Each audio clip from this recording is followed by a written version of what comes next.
live across the country, tackling the topics everyone is talking about online. Share, engage, and interact. This is Newsfeed Now. Good morning and happy Monday. I've missed y'all. Thanks so much for kickstarting your week with Newsfeed Now. I'm your host, Hillary Hunt.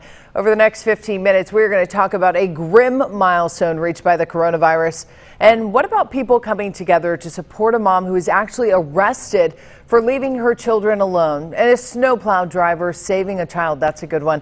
And a man's childhood winter toy uncovered after decades of it being stolen. We have so much going on today, but of course we want to start with the ongoing coronavirus pandemic. The United States is approaching 500,000 COVID-19 deaths since the start of this pandemic. To really put this in perspective for you, the number of deaths is comparable to the population of Atlanta or Sacramento. And according to the Department of Veterans Services, it's more than double the number of Americans who died in the Battle of World War II. The global death toll is now approaching 2.5 million. That's according to Johns Hopkins University. In a tribute tonight, the National Cathedral will ring its bell 500 times this evening to remember the lives of those who have passed from the coronavirus.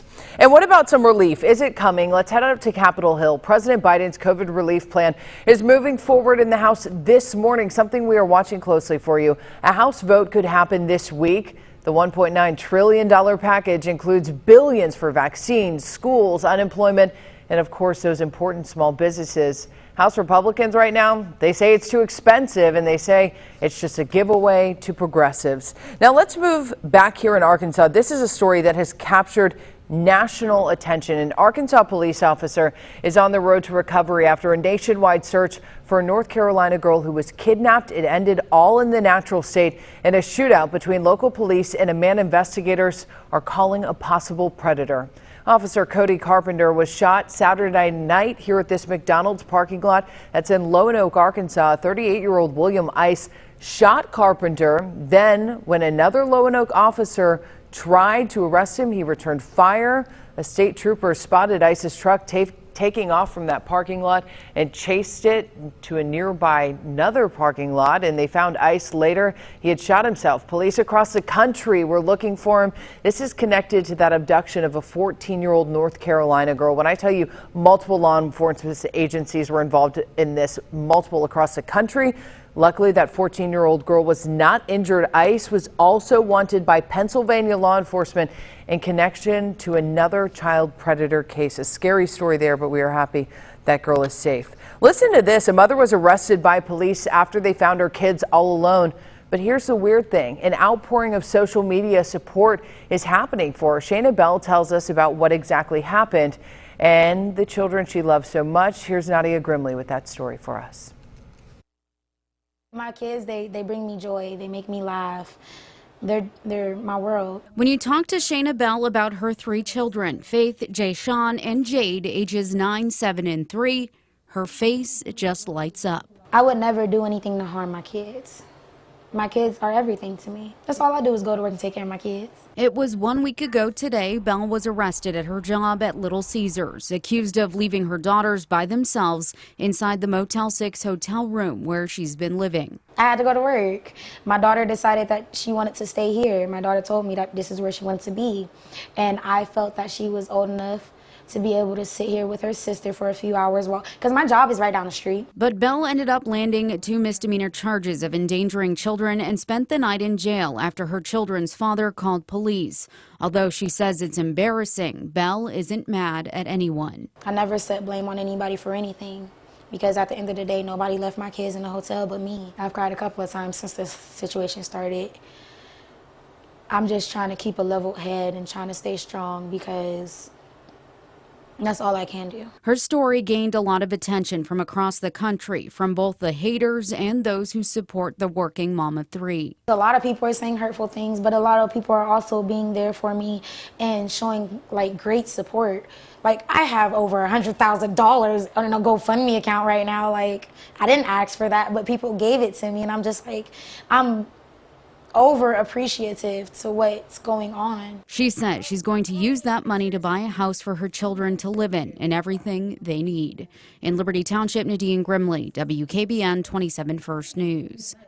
Nadine, now this is a story a lot of people are talking about. If you're a traveler, you're really watching this. United Airlines will temporarily ground 24 of its Boeing 777 airplanes. The airline said the decision was to remove those planes, obviously made out of an abundance of caution. Those planes are powered by Pratt & Whitney 4000 series engines. The FAA is ordering inspections of all the planes with that type of engine, but here's why. Look at your screen. This all happens after one of those planes had an engine failure. The pictures in the video is just unreal. You've probably seen this on social media. Pieces of the plane started falling off while it was flying. Can you imagine being on that plane? One man, his truck, you see it right there, totaled because of falling debris. And the front of the engine, you're about to see it in a second, right there, landed in a front yard in Colorado. Another man found a blade while he was walking. Luckily, we are so happy to report no one on the plane or the ground was injured.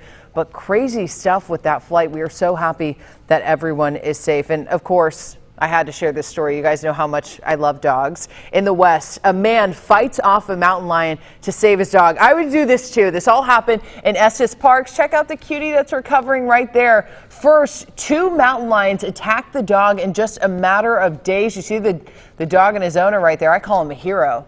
The first dog, and sadly didn't survive, but Sadie, the 9-year-old boxer, recovering from that attack. She lost an eye and she had to get more than 70 stitches. But her owner says that attack happened in just a matter of seconds. Basically, he's standing on the deck watching her, and just in a matter of a second, all of a sudden, she's got a mountain lion wrapped around her. Talk about an owner. I'm telling you, dogs are like children. Sadie, we're glad she is recovering. Gene, who you just heard from, says he picked up a small wooden property marker that he found. He was sinking on his feet. The only weapon he could find, and started hitting that mountain lion until it ran away. Advice, obviously, from Colorado Parks and Wildlife officers say keep your pet on the leash at all times. Avoid walking them from dusk to dawn when those mountain lions are active. And if you do have a pet that's attacked, they say try yelling loudly and throwing things at the lion. But of course, you need to be careful. Happy that Sadie is recovering. And now we want you to take a look at this. It's really unbelievable video captured by a firefighter jumping to safety while battling a massive fire in Chicago's Bridgeport neighborhood. You may have seen this so far. Take a look at your screen. A mayday call was issued after this extra alarm fire started around 7 a.m. Friday at a building on South Lowell. Power lines in the area catching fire, causing this massive blaze, and obviously a huge issue for firefighters. They tried to control the blaze. Fire crews were seen sliding down a ladder from that roof that was filled with smoke. It overtook the area. This is a massive fire. Check out those firefighters. You see them on the ladder right there. But here's the good thing. According to Chicago Fire, those firefighters are safe. We have been told 7 firefighters were hospitalized, but with not severe injuries. We're happy, and we, of course, thank them for their hard work. That's a huge fire we just saw. And the alertness of a Pennsylvania snowplow driver may have saved a young boy's life. Peyton Kennedy has the details of this close encounter. Take a look. Hey, buddy. Hey, buddy. You got to crawl out of there. That was his next street to plow. And when he went in slow with the truck, he would originally, had he not seen the child, he'd have just had the plow down and went in there and pushed up against that pile into that cul-de-sac. Eric Brooks, the public works director for State College, gives kudos to the plow driver for being alert, as there's a lot to keep track of when in the front seat. They actually have a monitor in there that they're watching. You know, they have a wing plow off to the side. They have a front main plow. You know, they got to watch for pedestrians, vehicles. Between snow days and virtual schooling, many children are finding themselves at home during winter weather. Clearing roads can take hours, and both parties must stay aware. There's so many positive benefits to getting outside and playing, but just to be aware of your surroundings. They don't discourage people from enjoying the snow, but advise they stick to backyards and parks and stay away from main roads, sidewalks, medians, and pileups. Really, this was like an eye-opener for us. You know, I've been doing this for going on 29 years, and never have I ever experienced this. Let's talk about some crazy snow, y'all. The South saw a lot of it, and we're in Arkansas right now. We're all freaking out. This is a lot of snow that we haven't probably ever seen record-setting snow. And some drivers in Alabama, as you can imagine, had a much longer commute home due to Mother Nature getting a little sassy. Thankfully, some good Samaritans, including a 17-year-old on an ATV, stepped up to help get those people on their way. Ethan Fitzgerald has that story for us. Take a look.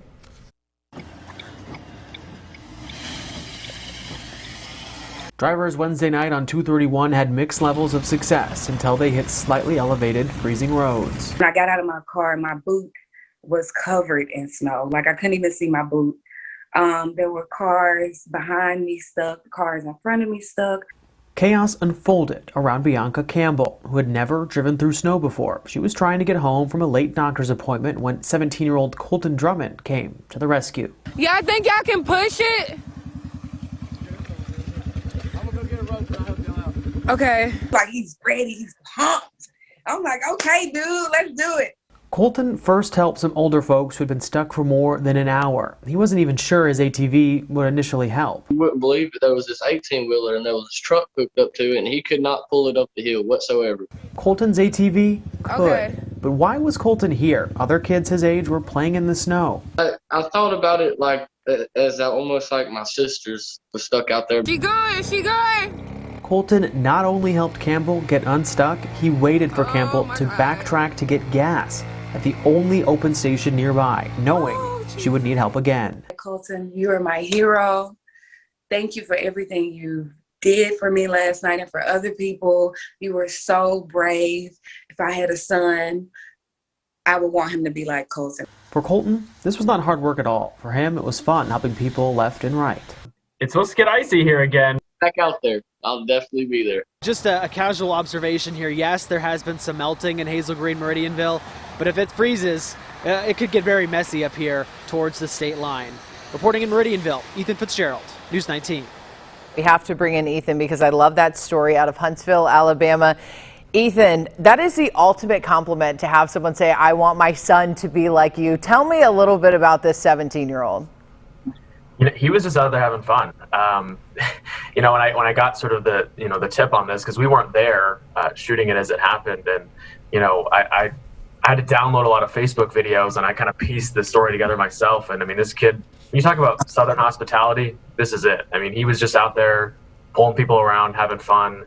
As a lifelong Northerner, I haven't seen anything like this before. You know, and you said you're a Northerner. I'm from the South, and a lot of people shocked by the amount of snow that there was. So you couldn't even prepare for it was the thing. Yeah, I mean, and you know, the way that the air is dry down here, sometimes it melts pretty quick, sometimes it doesn't. You know, I was pretty amazed that, you know, we got 6 inches of snow up in our part of the woods in a matter of hours. I mean, I've lived in Ohio and Montana, and I've seen high, you know, accumulation of snow, but not that quickly, and not to even have it kind of melt just as fast. But people were, I mean, grocery stores were empty. It was pretty crazy. And not to take too much time here, but where this happened, only a few miles away, it was straight rain. You know, we had ice where I was at, and only a couple miles away, straight rain. And something new for Colton too, but I love quick thinker, just wanted to help some people. What a good guy. A lot of 17-year-olds would probably be throwing snowballs, and he's out there helping people. Yeah, I mean, he knew that she was going to get stuck again and waited not too far from, because she ran out of gas too. I mean, not only was she stuck like a second or third time, she ran out of gas, and she had to backtrack, and he waited for her to go get gas and pushed her right along. She actually like peeled out in her neighbor's yard after almost a 6-hour trip to get home. So she was so excited to get home that she like peeled out in her neighbor's yard because she maybe hit the gas a little too fast. But Colton wasn't there for that one, but he helped countless people that night.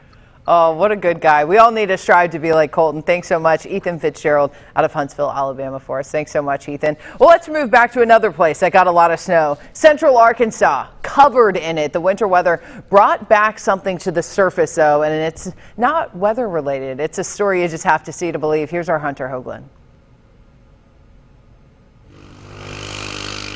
Buried underneath snow and time. Going over 40 years now. 2021 is like a flashback to 1980. Well, I mean, I've probably been sitting here since I was about 8 or 10 years old.